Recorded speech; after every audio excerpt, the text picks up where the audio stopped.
tonight asked me to talk about the legislature's role and how to use the legislature's role to move it forward towards accomplishing springs restoration. So very quickly, the legislature's role is essentially policy.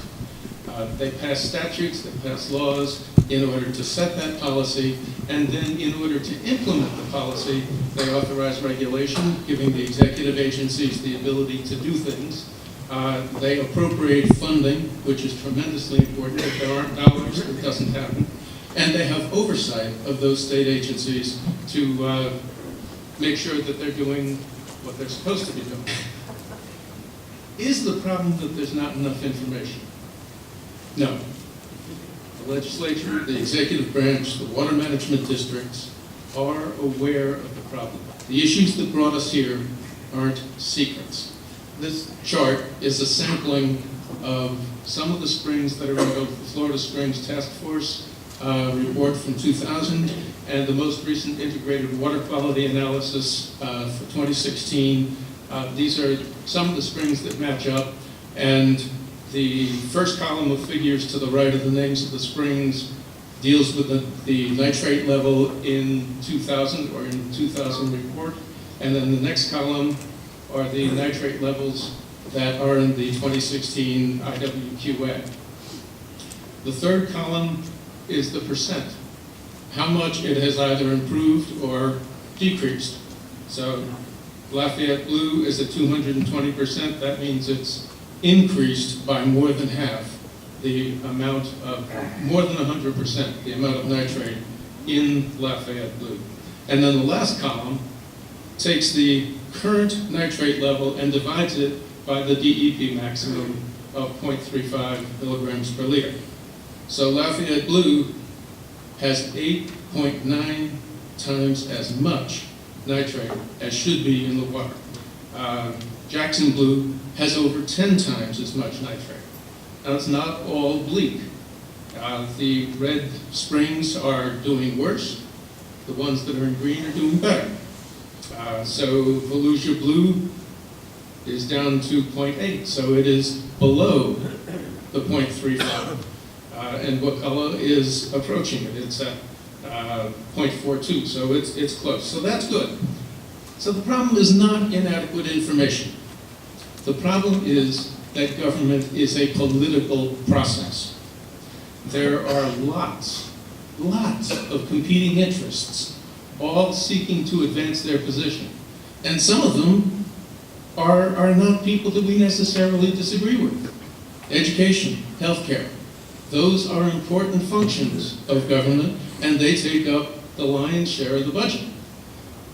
There are also, admittedly, folks that do what libertarians refer to as rent seeking, where they try and get legislation that is advantageous to their individual goals. Access to as much water as they possibly want. The ability to continue polluting, to externalize their costs. If they can get legislation that makes that possible for them, then that may be much cheaper than cleaning up their act or producing a better product to achieve their profits. So, a representative form of government, the elected representatives tend to listen to the people that support them. So, what can we expect from the legislature if the past is prologue? In some ways, it's not all that encouraging. We lost the Growth Management Act was largely gutted in 2011. The Department of Community Affairs was eliminated. Consumptive use permits are granted longer and longer terms. The legislative ratification reflects a very anti-regulation, pro-business slant in the Florida legislature. Septic tanks, addressed in Senator Constantine's 550 in 2010, have been an ongoing battle. It's much easier for the development industry to put septic tanks in than to create communities with central sewer. But we've played some pretty tough defense as well. For years, we've had to fight off the preemption of local regulation of urban turf fertilizer, and we won through alliances, environmentalists, sportsmen, local governments. We've fought that off consistently. This year, we finally saw the prohibition on the land application of septic go into effect. But the clock is ticking. The situation is not going to get any easier. The population is currently at about 20 million. It is anticipated that it will go up to 27 million in 2045.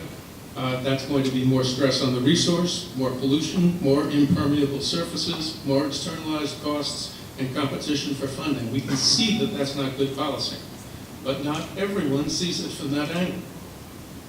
The majority rules.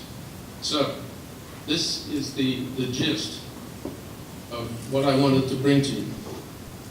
We have to get a majority. We have to be a majority. There are not enough voices in this choir, in this room, to get this accomplished. We have to reach out not only to our legislators, and not only to support our good legislators who know what needs to be done, but to get the public on board. Lyndon Johnson was a consummate politician to his bones, and he had gotten the Civil Rights Act passed in 1964, and when Martin Luther King wanted the Voting Rights Act the next year, he knew that politically that was going to be next to impossible. And he told Martin Luther King to make him do it. We need to develop enough people in our majority for the environment to make the people who are willing to do the right thing to do it. Thank you.